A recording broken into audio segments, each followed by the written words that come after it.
مرحبا أهلا النوادي. السلام عليكم ورحمة الله وبركاته. Alhamdulillah, puji syukur kehadirat Allah, salawat salam tercurahkan kepada junjungan mulia Nabi tercinta Sayyiduna wa Maulana Muhammad sallallahu alaihi wa alihi wasallam beserta seluruh kerabat beliau, sahabat beliau dan umatnya. Yang kami muliakan, kami hormati Imam Masjid Al-Muttaqin Aminun Albar mata'annallahu ta'ala bituli hayati wa umrih. Yang kami muliakan, kami hormati para habaib, wabil khusus Al-Habib Alwi Albar. Yang kami muliakan, kami hormati para sesepuh, hadirin hadirat yang insyaallah dirahmati Allah Subhanahu wa taala. Kita melanjutkan pembahasan sampai pada tema imatatul adza 'anit thariq, sedekah, menghilangkan gangguan di jalan adalah sedekah. Diriwayatkan oleh Al-Imam Al-Bukhari yang lahir tahun 194 Hijriah, wafat 256 Hijriah. Juga diriwayatkan oleh Imam Muslim di dalam Sahihnya yang lahir tahun 204 Hijriah, wafat 261 Hijriah. Rasulullah sallallahu alaihi wasallam bersabda, "Anna rajula ra'a gusna syaukin fit tariq." Sesungguhnya ada seseorang, dia melihat ada ranting berduri di tengah jalan. Fanahahu ay azalahu. Kemudian lelaki tersebut menggeser, ya, atau mengangkat ranting berduri tersebut. Maka Allah Ta'ala fasyakara Allahu lahu, memberikan terima kasihnya kepada orang tersebut, lalu Allah ampuni seluruh dosa-dosanya. Nah, lelaki ini dia menggeser ranting yang berduri di jalan karena takut ada orang yang menginjaknya. Nah, selagi kita ingin diakui oleh Nabi kita Muhammad sallallahu alaihi wasallam sebagai umatnya yang baik, kalau kita melihat di jalanan ada batu atau hal-hal yang bisa berakibat membahayakan orang, maka kita harus hilangkan bahaya tersebut, harus diangkat atau dipindahkan. Itu bahasa iman, ya. Tidak perlu yang terlalu jauh. Ma'rifatullah, mengenal Allah terlalu tinggi itu. Mengenal diri sendiri dulu deh. Ya, mengenal diri kita ini masih banyak kekurangan. Berapa banyak kita lewat ada bahaya, itu biasa-biasa saja, gak mau digeser. Tidak peduli bagaimana nanti ada orang lewat di situ jatuh dan seterusnya. Itu ma'rifat diri sendiri dulu. Ada yang buang sampah sembarangan, iya kan? Lewat di jalanan dibuang sampah, masuk ke dalam hadis ini, yaitu mengganggu, al-adza. Nah, yang menggeser gangguan, menghilangkan gangguan untuk maslahat orang banyak, Nabi katakan itu cabang dari keimanan. Menggeser, karena bukan yang dilihat menggeser batunya atau apa, tapi kebaikan hatinya, refleks iman di hati mendorong dia berbuat baik, takut orang mudarat. Makanya di saat itu Allah Ta'ala, Nabi ceritakan kisah ini, ada seorang laki-laki menggeser satu ranting pohon berduri.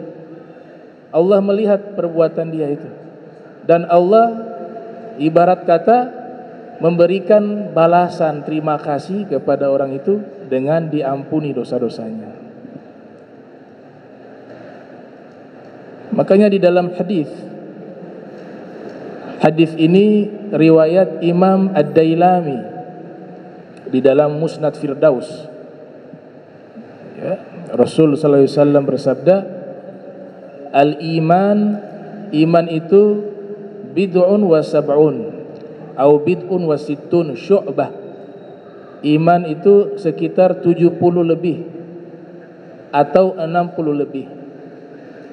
Kata atau di sini yang meriwayatkan ragu apakah yang Nabi sabdakan 70 atau 60. Fa afdaluha wa fi riwayah fa a'laha, yang paling afdal, paling tertingginya iman, qaulu la ilaha illallah, mengucapkan la ilaha illallah. Wa adnaha imatatul adha 'anit thariq, dan yang paling rendahnya menghilangkan bahaya di jalanan. Wal haya'u syu'batun minal iman, dan sifat malu cabang dari keimanan. Satu hadis ini diterangkan oleh Imam Al-Baihaqi menjadi satu kitab, namanya kitab Syu'abul Iman, cabang-cabang keimanan. Jadi kalau lihat ada batu atau ada lubang di jalanan, apalagi lubangnya dalam, ya kita harus inisiatif untuk menghilangkan bahaya itu. Imatatul adza anit thariq. Dari Abi Dzar menyatakan, qultu ya Nabi Allah, saya berkata wahai Nabi Allah, alimni syai'a antafi'u bihi, ajarkan kepada saya sesuatu yang bermanfaat untuk diri saya. Maka Nabi menjawab, azilil adza anit tariqil muslimin, hilangkan bahaya di jalanan bagi orang muslim. Dihilangkan. Wastahabba ba'duhum al-ityan bi kalimati tauhid inda izalatil adza. Sebagian ulama mengusulkan ketika kita menggeser bebatuan di jalanan atau ada sesuatu ranting pohon yang bisa membahayakan orang, di saat kita menggeser atau mengangkat, maka diiringi dengan kalimat tauhid, la ilaha illallah, untuk memadukan iman yang cabang iman yang tertinggi dengan cabang iman yang terendah. Tadi Nabi katakan yang paling tertinggi kan la ilaha illallah. Cabang iman yang paling rendah menghilangkan bahaya di jalanan. Para ulama mengatakan kita himpun keduanya menjadi satu. Geser sambil mengucapkan la ilaha illallah. Berarti dia sudah menghimpun iman yang paling tinggi, cabang iman yang paling tinggi dengan cabang iman yang paling rendah. Subhanallah. Wa huwa zahir in kana.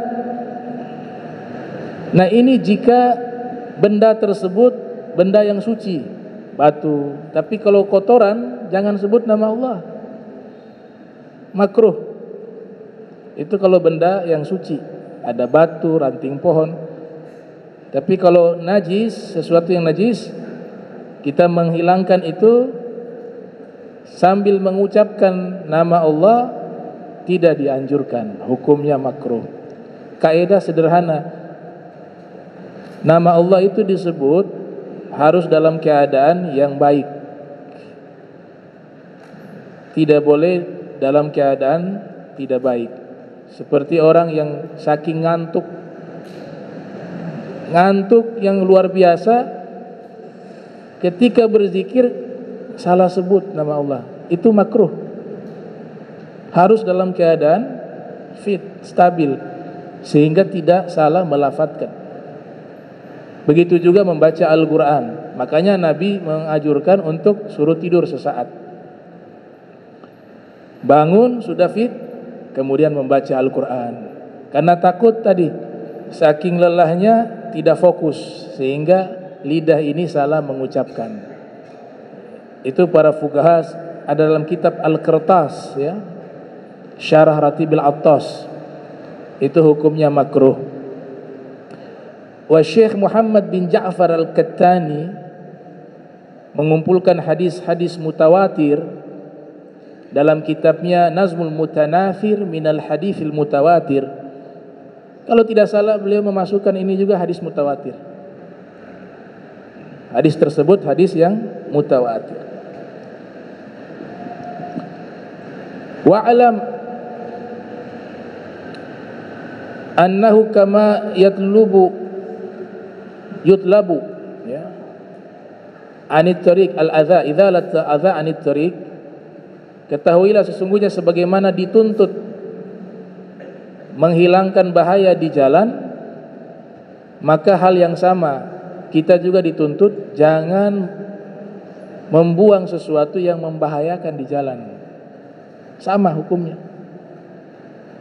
Atau mengotori lingkungan, membuang sampah di solokan, membuang sampah di jalanan. Ini Islam sudah mengajarkan. Agama kita sudah mengajarkan untuk menjaga kebersihan, untuk tidak mengganggu orang. Nabi katakan orang muslim itu al-muslimu man salimal muslimuna min lisani wa yadihi. Orang muslim yang sejati adalah orang-orang muslim yang lain selamat dari kejahatan lidahnya dan kejahatan tangannya.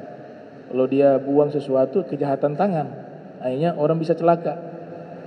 Dia lempar batu atau membuang paku ya, untuk usahanya tambal ban misalnya, disebar paku biar pada bocor bannya untuk masuk ke bengkel.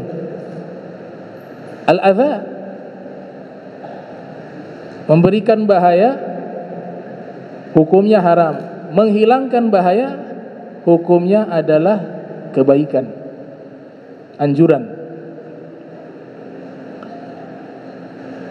Al-Imam Yahya bin Muaz Ar-Razi bahkan mengatakan, idza la tastati'u an tanfa'al muslimin fala tadurrahum.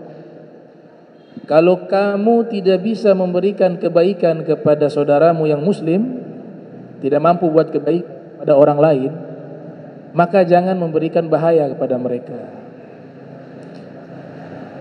Hujjatul Islam Al-Imam Al-Ghazali rahimahullah, yang lahir tahun 450 Hijriah, wafat 505 Hijriah, dalam kitab Bidayatul Hidayah mengatakan jenis manusia ada 3. Ada yang pertama kal malaikah. Manusia ini seperti malaikat. Kita lihat perilakunya gak ada yang tidak semuanya baik, tidak ada yang buruk. Kehadiran dia membawa kebaikan. Kata Imam Ghazali, ini seperti malaikat. Nah, manusia-manusia semacam ini adalah manusia-manusia yang dicintai oleh Allah. Jenis manusia kedua, kaljidar, seperti benda mati, seperti dinding. Tidak memberikan bahaya, juga tidak memberikan manfaat. Tapi yang celaka yang jenis ketiga, kasibai, seperti hewan buas. Adanya dia selalu memberikan masalah, memberikan bahaya, mudarat kepada kaum muslimin, kepada manusia. Maka yang ketiga ini adalah, kata Imam Ghazali, adalah jenis manusia yang celaka. Surga tempat yang suci, surga tempat yang baik, hanya dimasuki oleh orang yang suci dan orang yang baik. Al-jannatu la yadkhuluha illa nadhifun, atau kama qala Nabi sallallahu alaihi wasallam. Surga itu tidak dimasuki kecuali orang-orang yang bersih. bersih secara zahir, bersih juga secara batinnya. Maka berbuat baik sekecil apapun itu bernilai sangat besar di sisi Allah Subhanahu wa taala. Saya teringat ucapannya Imam Ali Zainal Abidin Ibn Husain alaihi salam. Beliau mengatakan innallaha ta'ala khaba'a thalathan fi thalath. Allah Subhanahu wa taala menyembunyikan 3 perkara di dalam 3 perkara. Khaba'a ridahu, Allah menyembunyikan keridhoannya di dalam perbuatan baik. Maka jangan pernah meremehkan perbuatan baik sekecil apapun. Bisa jadi di situ ada ridhonya Allah Subhanahu wa taala. Yang kedua, Allah menyembunyikan kemurkaannya di dalam maksiat kepadanya. Maka jangan pernah meremehkan maksiat sekecil apapun. Bisa jadi di situ ada kemurkaan Allah. Dan Allah menyembunyikan wali-walinya, kekasih-kekasihnya di tengah-tengah manusia. Maka jangan pernah meremehkan seorang pun. Bisa jadi dia itu kekasih Allah. Itu nasihat dari Imam Ali Zainal Abidin.